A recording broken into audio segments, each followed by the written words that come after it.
సుమతి శతకంలో చెప్పినట్టు మనందరం ఏమనుకుంటామంటే అంటే బలవంతమైన సర్పం కూడా చలిచీమల చేత చిక్కి చచ్చిపోద్ది అంటారు.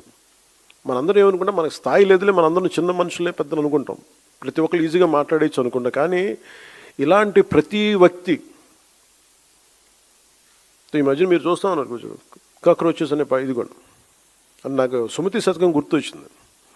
అంటే చాలా చిన్నగా కనిపించే క్రిమి కీటకాలు కూడా, చిన్న చీమలు కూడా ఒక బలవంతమైన సర్పాన్ని చంపేస్తాయి అన్నట్టుగా చిన్న చిన్న ఆలోచనలు ఇండివిజువల్ వ్యక్తులు వీళ్ళందరూ కూర్చొని మనకి సరైన దేశం తాలూకు గాఢతని కానీ తీవ్రతని కానీ దీని తాలూకు లోతుని అర్థం చేసుకోకపోతే చాలా డివిజివ్నెస్ యాటిట్యూడ్తో మాట్లాడి దేశం తాలూకు సమగ్రతని బలి చేసేయడానికి ఎప్పుడు శక్తులు సిద్ధంగా ఉంటాయి.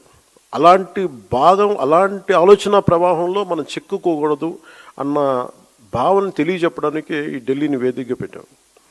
చాలా కోట్ల మంది చిన్న చిన్న ఆలోచనల వ్యక్తులు కూడా కలిస్తే అది మంచి కావచ్చు, చెడు కావచ్చు, చాలా బలమైన ప్రభావాన్ని సృష్టించగలరు.